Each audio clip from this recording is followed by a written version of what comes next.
Why can a utility monopoly, dictate how I live in my residence? That's Las Vegas local Jody Rodarmal. He tells me bringing his questions to NV Energy left him with more questions. That's so typical. You meet with NV Energy or you call them for help, and then you leave with more questions than answers.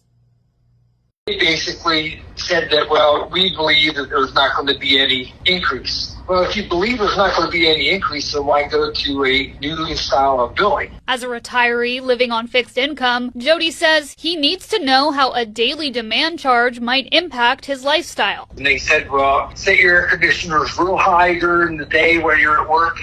And I said, well, we're retirees. So they basically suggested that we live only in the parcel of our house. Wait, say that part again. They suggested what part of your house? They said to live in only a parcel of the house during the day, and then set our other conditioners way high.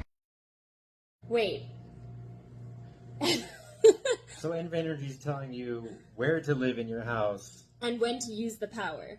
Your home is not your home anymore, basically. And I asked them, well, is this how Nevada Energy wants us to live? Starting in April, the new charge will come from your highest 15-minute usage each day. According to NV Energy spokesperson Megan Delaney, the average bill won't see an impact. If you don't change your behavior, if you're an average NV Energy customer, you're not going to see much of a difference in your bill. In fact, the PUC says the typical residential customer is actually expected to see a bill that's about 1.5% lower.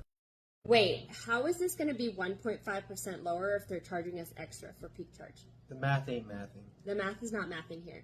And I've seen this Megan Delaney, PR person for NV Energy, talk a lot. And every single time her response to changes like this is, you should see a lower bill. But I've yet to actually see a lower bill from any of the customers I've helped. So this is the first time that any state in the country has experimented with this type of rate design and billing structure. How this is actually going to come out on our energy bills this first couple months is anybody's guess. Local teacher and environmental advocate Vinnie Spottelson tells me it's still unclear how expensive this charge might be for Valley families. We're really worried that this is heading in the wrong direction, and we'll be ready to fight if it does turn out that people are paying more money. Now, NV Energy spokesperson Delaney tells us more guidance will be released as we get closer to the changes come April. For now, in studio, I'm Geneva Zoltek. This isn't good news. The only thing that is positive outlook on this is from a solar standpoint. If you don't have to purchase electricity from NV Energy, then this isn't something you need to worry about. But for the rest of the people that usually go over a lot of their energy consumption throughout the day because life happens, there's really no other way to control this besides not purchasing energy from NV Energy anymore. Exactly. I don't see how an average family with a set schedule who works with kids can actually change their behavior in the home enough to offset this daily demand charge. Either way, an average family is going to see an increase. One other thing I don't really understand too is how they were able to just approve this new change without understanding fully how it'll impact their customers.